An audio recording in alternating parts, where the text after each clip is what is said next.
मैं जब तालिब इल्म था, मदरसे में आया तो मज़े लेस ज़िंदगी थी। मज़ों के अलावा क्या था? सब कुछ था। कोई जानता नहीं था। मुझे 4 आदमियों में बयान के लिए हमारे उस्ताद ने खड़ा किया तो मैं टूटा फूटा सा मैंने बयान किया। उन्होंने कहा उस वक्त क्या हाल होगा जब हज़ारों लोग तुम्हारा बयान सुनेंगे। तो मुझे लगा ये लतीफ़ा सुना रहे हैं। मैंने कहा क्यों हज़ारों लोग हमारा बयान सुनेंगे भाई, क्यों सुनेंगे? मौलवियों की कौन सुनता है? हम किसी मस्जिद में इमामत कर रहे होंगे, अजान दे रहे होंगे, बस यही हमारी एक्टिविटीज़ होंगी।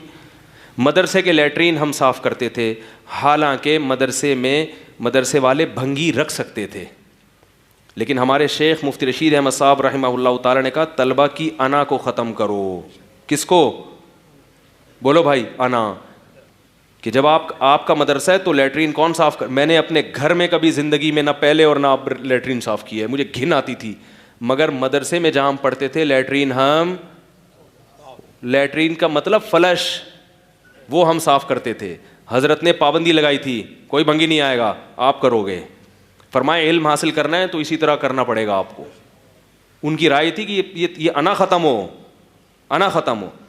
बुज़ुर्गों की चप्पलें हमसे सीधी करवाई जाती थी, उस्ताद हमको डांटते थे, हमें इजाज़त नहीं थी आगे, और हम अच्छी तरह उनसे पेश आते थे, बहुत अच्छी तरह पेश आते थे।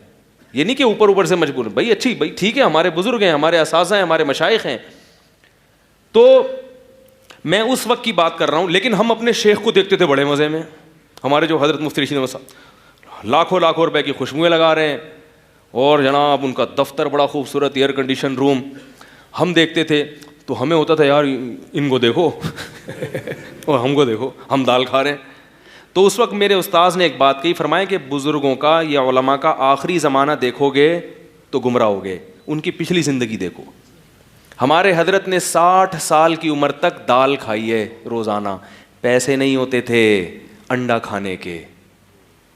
ये तो मैं कई बार बयानात में बता चुका हूँ, अंडा खाने के। और फरमाते हैं कि इस गुर्बत में ऐसे रहता था जैसा मुल्क का क्या हूँ मैं, बादशाह, इस कदर गुर्बत। और ओहदा क्या था? दारुल उलूम कोरंगी में शेखुल हदीस। 20 साल मेरे शेख ने सहीह बुखारी पढ़ाई है, जो सबसे बड़ा ओहदा है, और पाकिस्तान का सबसे बड़ा मदरसा दारुल उलूम कोरंगी में। उस वक्त हज़रत की तनख्वाह का ये आलम था कि लाहौर सफ़र करने के लिए हज़रत के पास तनख्वाह से पैसे नहीं बचते थे। पूरे साल थोड़े थोड़े पैसे तनख्वाह से बचा बचा के साल में एक दफ़ा फिर अपने शेख की ज़ियारत के लिए जाते थे। ट्रेन का किराया जमा होता था, बसों में सफ़र करते लटक लटक के, ठीक है ना। बच्ची की तबीयत ख़राब हुई तो टैक्सी, हज़रत के पास गाड़ी वाड़ी नहीं थी, टैक्सी के इंतज़ार में बच्ची की जान चली गई। बुखार हुआ तेज़, वो इंतकाल हो गया उस बच्ची का। ये आलम था गुर्बत का। तो लोग उस वक्त को देख रहे होते हैं। हज़रत मौलाना तारिक मिल साहब के बारे में लोग कहते हैं लैंड क्रूज़र में घूम रहे हो ये। वो एक दिन बैठे हुए थे जामे में, उन्होंने खुद अपना वाक़या सुनाया। फरमाया मैं 18 साल की उम्र, जिस वक्त इंसान के ना बड़े बड़े प्लान होते हैं, उस वक्त हम अंदरूने सिंध के देहातों में धक्के खाते थे। कोई हमारी बात, कोई नहीं सुनता था हमारी बात।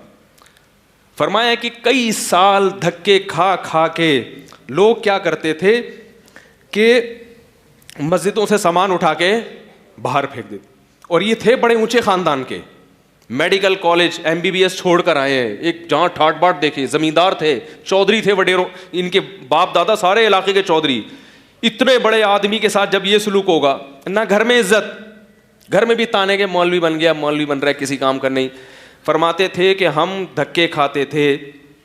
तो एक दिन मैं मायूस होकर मैंने अपने एक बुज़ुर्ग से कहा, मैंने कहा हज़रत ये कब तक हम ये धक्के खाते रहेंगे, कोई नहीं सुनता।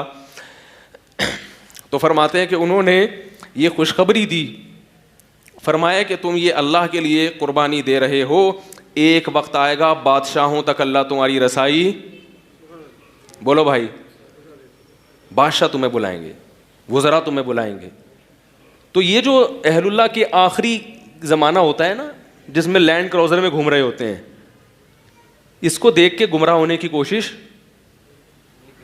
अगर मौलवियों के इतने मज़े होते हैं तो अपने बच्चों को मौलवी क्यों नहीं बनाते हैं भाई? हर आदमी चाहते हैं ना मेरे बच्चे बहुत मज़े करें, तो बनाओ ना अपने बच्चों को मौलवी। आपको पता है मदरसे में जाके बैठ जाएगा, अजीब सा, ना कोई सर्टिफिकेट, कोई ऐसा सर्टिफिकेट जिसकी बेस पे कहीं जॉब मिल सके। तो इसलिए उलमा की जो कुर्बानियाँ होती हैं उसके बाद फिर अल्लाह ताला किसी को दुनिया में भी दे देता है, किसी को दुनिया में नहीं तो आखिरत में तो। और सब उलमा के साथ बेचारों के साथ ऐसा होता भी नहीं। और हम तो वो अपनी गाड़ी नहीं थी, किसी बेचारे वो दोस्त की गाड़ी में बैठ के चला रहे थे, तो वो अपनी भी नहीं होती, उधार होती है तो वापस करनी पड़ती है। ठीक है ना? ठीक है जी, अब टाइम पूरा हो गया मुझसे, बस इतनी मोहब्बत थी, अब आप तशरीफ़ ले जा।